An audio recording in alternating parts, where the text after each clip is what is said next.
Ben, en fait, quand j'ai terminé mes études, ma maîtrise en psychologie, j'avais un peu d'inconfort sur certains volets de ma pratique professionnelle. J'avais besoin d'avoir un peu plus de pratique. Et j'étais pas seul dans cette situation-là.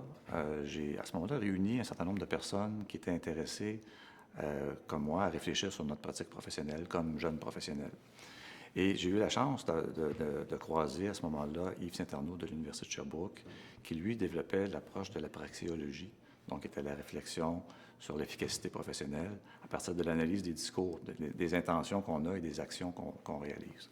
Et très généreusement, M. Saint-Arnaud est venu travailler avec ce groupe de jeunes professionnels qu'on était sur plusieurs rencontres pendant plusieurs mois. Et de ça en est sorti une source d'apprentissage bien intéressante et un encadrement, un enracinement dans ma pratique professionnelle. Pour ça, quelques années après, je me suis adonné à travailler avec des gestionnaires dans une organisation du réseau de la santé qui trouvaient qu'ils se sentaient isolés un peu les uns par rapport aux autres, puis qui avaient finalement ce besoin-là, eux autres aussi, de réfléchir sur leur métier, ce qui ne se faisait pas nécessairement beaucoup avec leurs supérieurs immédiats ou dans aucune autre plateforme.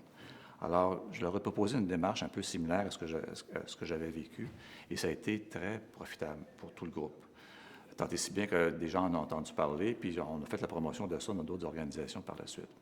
Et un jour, par hasard, je tombe sur le livre d'Adrien Payette sur l'efficacité des gestionnaires et des organisations, qui expliquait qu'il faisait, en tout cas, je voyais qu'il y avait une démarche tout à fait similaire à ce qu'on faisait. Je me suis donné à inviter Adrien à se joindre à un groupe de personnes qui voulaient réfléchir sur ces approches-là.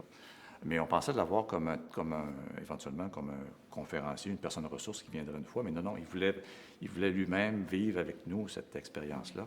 Et de là a émergé par la suite plusieurs collaborations fructueuses, la formalisation du concept du groupe de co-développement et le livre et le reste qui s'en est suivi.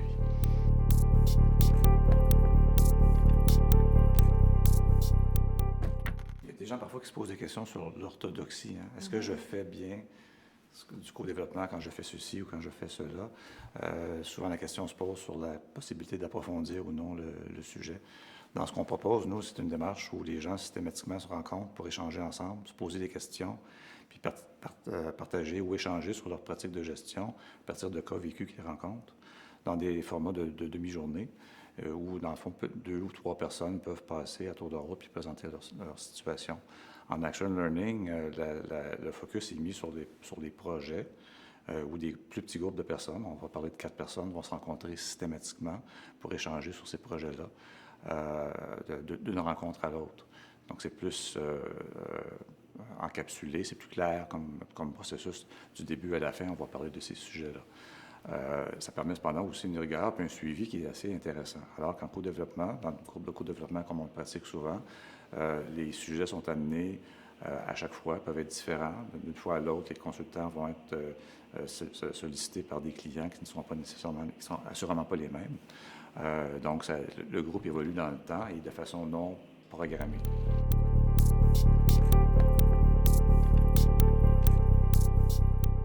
Souvent, ce qui est très gagnant, c'est quand des hauts dirigeants ont déjà une connaissance de cette formule-là et idéalement, ils ont participé eux-mêmes. Ils comprennent à ce moment-là très bien les enjeux, le potentiel de la formule et la façon qu'on peut la questionner pour voir quelle en est l'efficacité. Donc, idéalement, quand on peut faire participer les décideurs à cette démarche-là, c'est très, très gagnant. Autrement, il faut s'assurer d'avoir les conditions qui permettent le plein déploiement de l'approche. Idéalement, c'est de trouver un contexte où les gens comprennent qu'il faut se donner des conditions gagnantes pour que la formule réussisse, c'est-à-dire un espace réservé où les gens vont avoir confiance les uns avec les autres, où ils n'ont pas nécessairement de compte à rendre sur les apprentissages qu'ils vont faire, parce qu'il y a des choses qui sont peut-être assez personnelles en termes d'apprentissage qu'ils doivent faire dans le groupe ou de sujets sur lesquels ils veulent consulter puis avoir l'avis des collègues. Donc, un élément très important, c'est de trouver, de laisser aller, d'avoir confiance dans le potentiel de l'approche.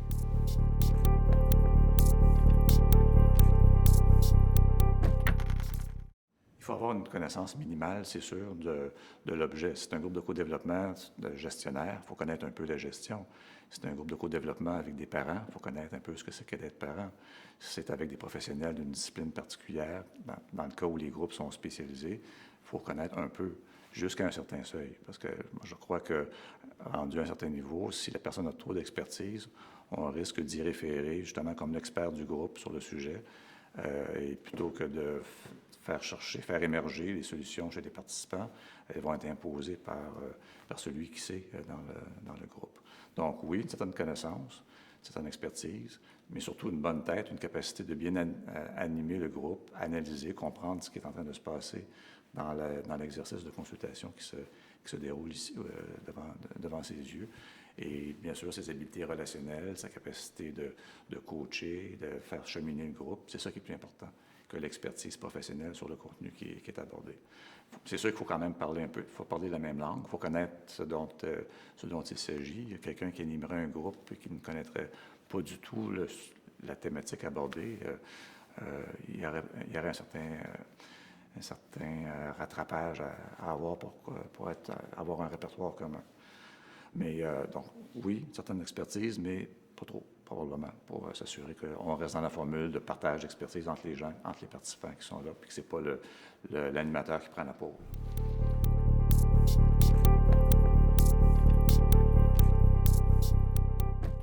Mais c'est une question bien intéressante, la question d'éthique. Le premier chef, quand on anime un groupe, puis on peut se faire questionner comme animateur sur des choses qui sont passées dans le groupe, il faut être sûr que d'avoir bien négocié dans notre contrat au départ que il y a des choses qui sont réservées au niveau des échanges qu'on a eus avec les participants. Donc, déjà à ce niveau-là, il y a comme une éthique professionnelle qui est importante. D'ailleurs, qui est aussi développée sur le site d'association, où il y a une charte d'éthique qui définit un certain nombre de choses.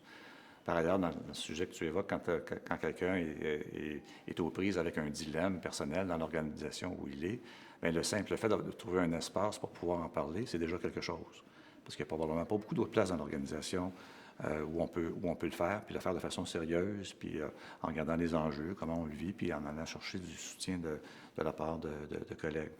Ça peut amener parfois à des décisions importantes à prendre personnellement quant à son intégrité vis-à-vis de l'organisation. Et probablement que selon le secteur d'activité dans lequel on est, notre cadre de référence de notre ordre professionnel peut aussi nous aider à trouver des réponses sur des positions qu'on peut avoir à prendre.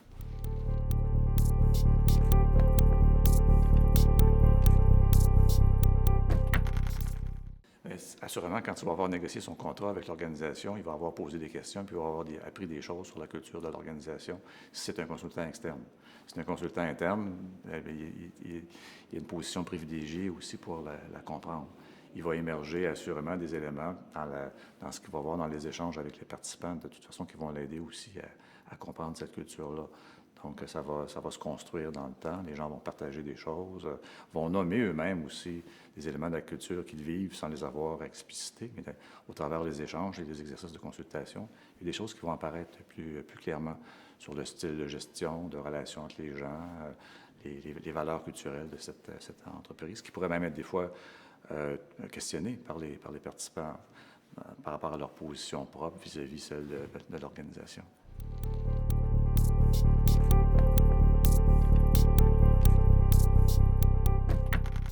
Il n'y a pas de formule unique, mais c'est sûr que ça prend des moments d'arrêt pour faire un peu d'introspection. Qu'est-ce qui vient de se passer dans la dernière heure? Qu'est-ce que j'ai appris?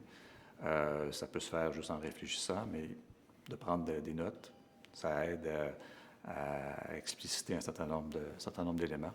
Donc, de créer systématiquement ce moment d'arrêt, de silence, de prise de conscience, après chaque consultation, puis après la rencontre de quelques heures qu'on a eues, c'est une chose, de le partager, de nommer voici ce que j'ai retenu, voici ce que j'ai observé, voici ce qui m'a étonné dans ce qui vient de se passer aujourd'hui, voici des questions avec lesquelles je pars, sur lesquelles je vais continuer à réfléchir.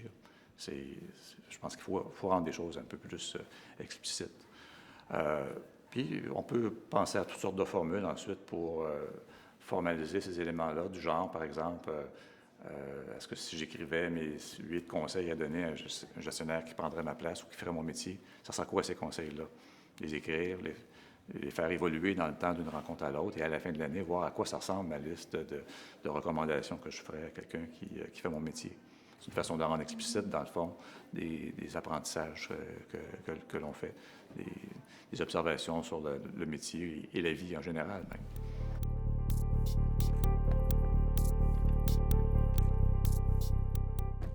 Merci. Pour moi, ce qui est important, dans le fond, c'est peu importe la façon qu'on anime un groupe, c'est de créer cet espace-là qui est sacré au niveau de gens qui veulent échanger sur leur pratique professionnelle. Avec des règles de fonctionnement, ça nous aide aussi à mieux aborder les problématiques qui sont rencontrées, avec des règles de présence, d'investissement des participants et aussi de respect de la confidentialité des éléments qui sont traités.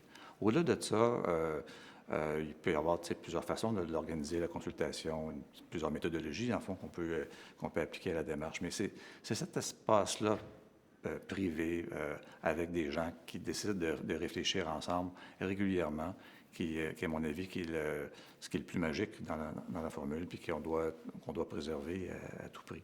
Donc, ce qui est formidable, dans le fond, dans le fait que le groupe de co-développement, cette formule-là, se soit déployée comme elle le fait actuellement, c'est de savoir que ça se passe, ces choses-là, qu'il y a plusieurs endroits actuellement où les gens réfléchissent ensemble sur leur pratique professionnelle, puis ils ont trouvé ces espaces-là pour le faire entre eux.